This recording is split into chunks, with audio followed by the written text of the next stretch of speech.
Olá, saudações, salute a tutti. Sejam bem-vindas, sejam bem-vindos. Sou Leonardo Magalhães, escritor, crítico literário, bacharel em letras, servidor público. E este canal é para falar de literatura agora, mais uma parte sobre esse livro aqui, esse compêndio, né, essa enciclopédia, esse panorama da literatura que vem de 3000 antes da Era Comum, né, 3000 antes de Cristo, falando desde Gilgamesh, Ilíada, né, a Odisseia, Eneida e tal, e nós estamos agora no século XIX, a segunda metade do século XIX.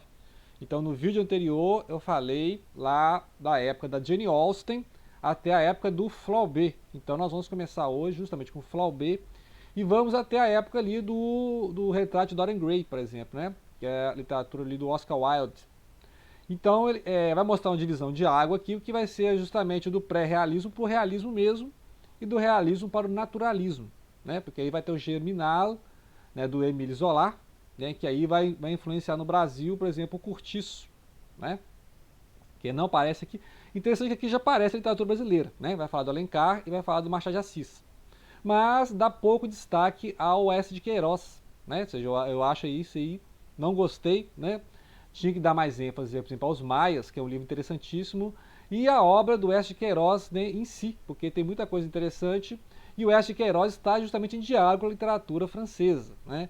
Mas o pessoal aqui fala mais da literatura inglesa, né, estadunidense, então eles falam um pouco da francesa e imagina da brasileira. Então, da brasileira, vamos falar aqui só do Alencar, né, e do Machado, né? Então vou falar só dos dois aqui. E ainda não tem o Dom Casmurro, né? O Dom Casmurro, eu imagino que seja a próxima parte, se não falar, eu falarei, né? Então, começa aqui, obviamente, com um clássico que é a Madame Bovary, do Flaubert. Madame Bovary, que já é um realismo, né? E aqueles livros que recebem processo, né? Então, mais um livro para a lista dos que recebem processo. Livro que é censurado, livro que vai para tribunal. Então, Madame Bovary é um painel de época, né? Assim como outras obras, né, vão surgir nesse nível, que é, por exemplo, a Ana Karenina ou Karenina do Tolstói, né? E aqui nessa parte vai falar do Guerra e Paz, né? Então, vai falar do Guerra e Paz, clássico, é um clássico, né? Mas o Ana Karenina tem um pouco a ver aqui, e o Dom Casmurro também tem um pouco a ver, né? O Dom Casmurro do Machado de Assis aqui no Brasil. E aí, a Madame Bovary, que negócio, né? Ele foi baseado em alguém, né? Ele tá falando de quem aqui? Ele tá falando dele mesmo, né? Então os personagens são sempre as ideias do Flaubert, né? Então o Flaubert é aquele cara que tem uma visão realista do mundo, né? Então ele não fica floreando muito não, ele já fala como é que é coisa, né? E aí vai influenciar, por exemplo, Les Miserables, né? O Les Miserables começa de um jeito e termina de outro. E aqui vai citar também, né, do Victor Hugo, o Les Miserables é aquele livro assim que é um meio romântico, né? Tem os personagens meio românticos, mas já tem um pouco de realismo, né? Tem um pouco de política. E Os Miseráveis é do mesmo autor do Corcunda de Notre Dame, por exemplo, né?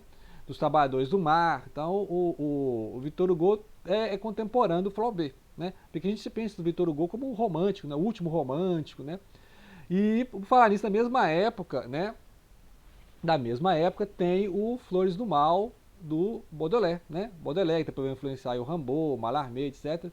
E que foi influenciado por Edgar Allan Poe. Edgar Allan Poe, que é o grande escritor, né, de contos e poemas estadunidense, ali na primeira metade do século XIX nos Estados Unidos, né? E aí, assim como o Mallarmé, o Baudelaire vai traduzir Edgar Allan Poe, né?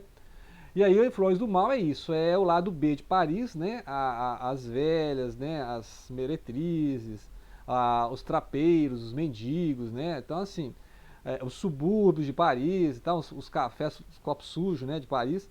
E aí, só que a linguagem é altamente romântica, altamente simbólica, né? Assim, métrica e rima. Então, assim, alta literatura.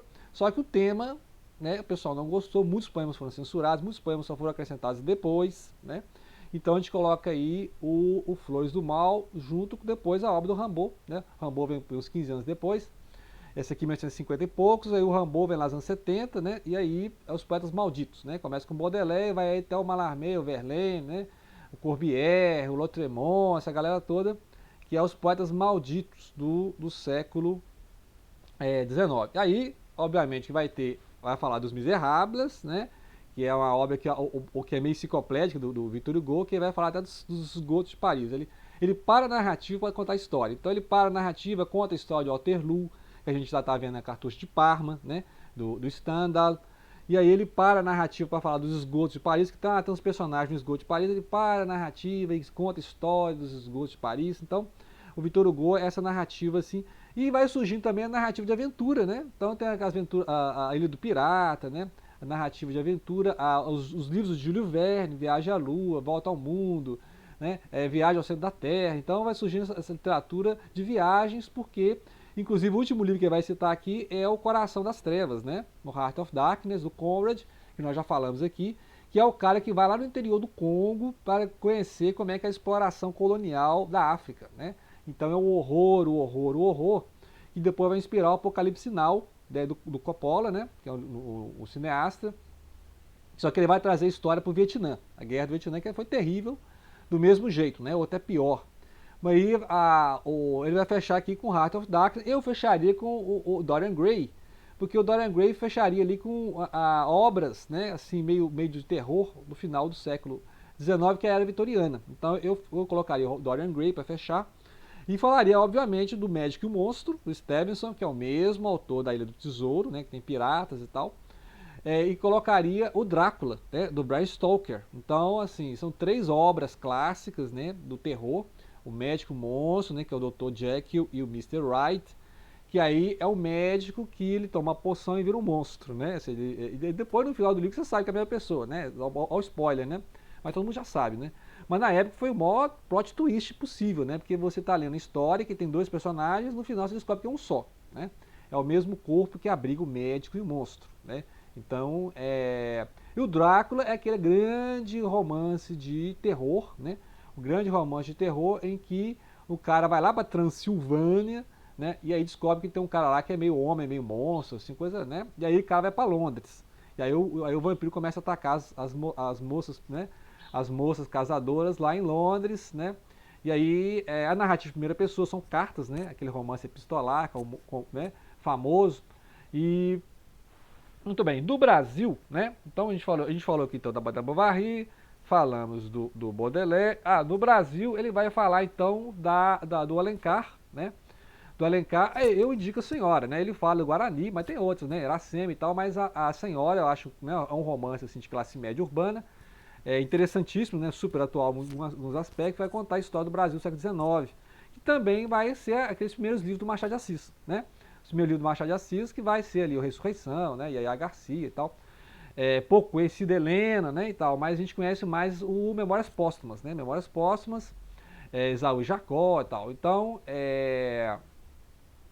agora que apareceu o romance brasileiro, né? Até porque o Brasil ficou independente em 1822, né? Então, o Senhora é o destaque que eu dou. Ele fala do Guarani, Iracema, etc, né? Mas eu acho que o do Alencar interessante é o Senhora, e do Machado de Assis, obviamente, né? O Quincas Borba, o Memórias Póstumas, Brás Cubas, né? Que é essa diferencial aí para o realismo, que aí o Machado deixa o romantismo, que já é o Alencar, né?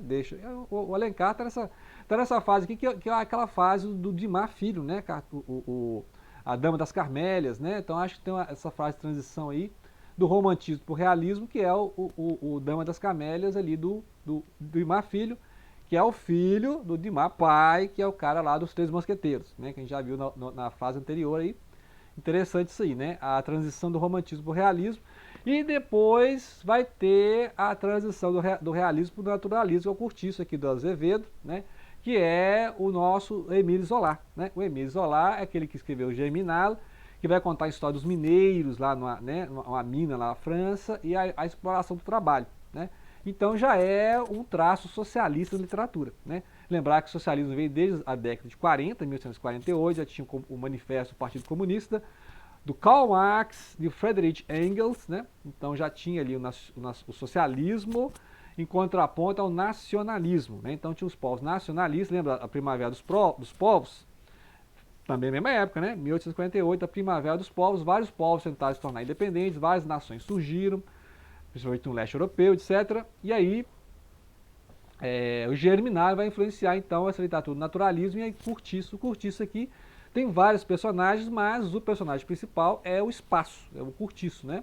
Então tem vários coadjuvantes, vários personagens, tem os emigrantes, tem os portugueses, tem os brasileiros, né? vai mostrar as condições de trabalho, a exploração do trabalho, a miséria, né, as péssimas condições de habitação no Rio de Janeiro. E aí nem tinha favela ainda, né? Então vai surgir favela ainda, não tinha favela. Esse livro de 1890, né, não está aqui no compêndio e eu estou então atualizando e melhorando o compêndio, né? Então, essa literatura do Germinal, e aí, né, ele vai falar então dessas obras que a gente chamaria de terror, né? Que é O Médico Monstro, Drácula e o Retrato de Dorian Gray. Dorian Gray é um livro psicológico porque é um jovem que faz um pacto com um retrato, né? Então, um retrato lá, e ele faz um pacto e fala assim, olha, o retrato vai envelhecer, mas eu vou ficar sempre jovem. E realmente o tempo passa, ele continua sempre com a imagem, com a aparência de um menino de 20 anos, né? Então ele causa muita desgraça na história toda, né? Muito sabor aqui na história toda. Até crimes ele comete, mas a aparência dele fica de um jovem, né? Um anjo. O cara é um anjo. Mas é um anjo maldito, né? Porque quando você vê a figura lá, a imagem no quadro, né, do Dorian Gray, aí você vê a imagem da perversão humana, né? Essa coisa meio terror mesmo. E as viagens do Verne, né? Jules Verne, A Volta ao Mundo em 80 Dias, né? Centro da Terra e tal. E aí vai fechar aqui com o Conrad, que eu já falei, né? Que é a viagem lá no interior da África, né? Então esse é o fechamento aí que ele faz. Então indo do pré-realismo, né? Até o naturalismo, né? Naturalismo, simbolismo, né? Também tem o simbolismo na mesma época, o Verlaine, o Rimbaud. E aí vamos chegar nas narrativas para o século XX, né? Que aí vai ter os divisores de água, que é, por exemplo, o Marcel Proust. Marcel Proust que vai começar a falar da vida ali do final do século, né? XIX, que a gente chama da Bela Época. Já tem o Proust, e aí vai ter o James Joyce, que aí vai publicar o Retrato do Artista contra o Jovem, e Ulisses, né, que também vai abrir aqui a parte modernista da história, né? Então é interessante justamente como é que ele mostra, eu acho interessante esses livros justamente para mostrar os períodos de transição, né? Por exemplo, nos Estados Unidos tem o Mark Twain, né? Mark Twain, que é ali as histórias sulistas, inclusive a linguagem sulista, né? Então ele vai contar essas aventuras dos jovens, né? O Tom Sawyer, o Huckleberry Finn, né? E aí mostrando a questão da escravidão nos Estados Unidos, né? A questão do escravo africano, né? Então vai mostrar esse painel de época e com a linguagem muito inovadora, né? Muito interessante, por isso ele marcou o Mark Twain, que trabalhava ali nas águas, né? Então ele Mark Twain, marcava ali a profundidade das águas e aí ele foi interessante isso, né? A reconstrução da linguagem, do dialeto falado ali no sul dos Estados Unidos. E depois vai influenciar o Faulkner, né? William Faulkner, que vai trazer também essa linguagem do sul-americano, né? Então tem o norte da América e do sul-americano, numa época que teve guerra civil nos Estados Unidos, né? Lembrar que teve a guerra entre o sul e o norte, ali nos Estados Unidos, na segunda metade do século XIX, então a mesma época que o Mark Twain apareceu, né? E também tem um príncipe mendigo, né? O príncipe mendigo é aquela história que o mendigo troca de lugar com o príncipe, né? Então tem umas histórias assim que o Mark Twain, até pela linguagem, né? Ele ficou famoso pela linguagem, ficou acessível. Então aquela aventura que tinha lá na Europa com o Júlio Verne, né? Tem essas aventuras no interior dos Estados Unidos, né? A corte do rei Arthur também, né? Do Mark Twain, justamente recuperando essa parte mais de aventuras, né? Então tinha muitos livros de piratas, né? Livros de piratas, livros de aventuras, né? Pela África, pela Europa, e essas aventuras ali no interior dos Estados Unidos, né? O Mississippi, né? O rio ali no interior dos Estados Unidos, que aí é a literatura estadunidense, né? Do Mark Twain, né? Então fica aí um panorama, né? Então eu falei basicamente das principais obras, né? Não falei de todas, tem grandes obras aqui. E destaque para, né, assim, os maias do Oeste de Queiroz, que aqui eu achei que foi injustiçado, né? Tinha que falar mais dos maias aqui, mais da obra do Oeste de Queiroz, que ele é, né, aquele cara em Portugal que leu a literatura francesa e marcou época, né?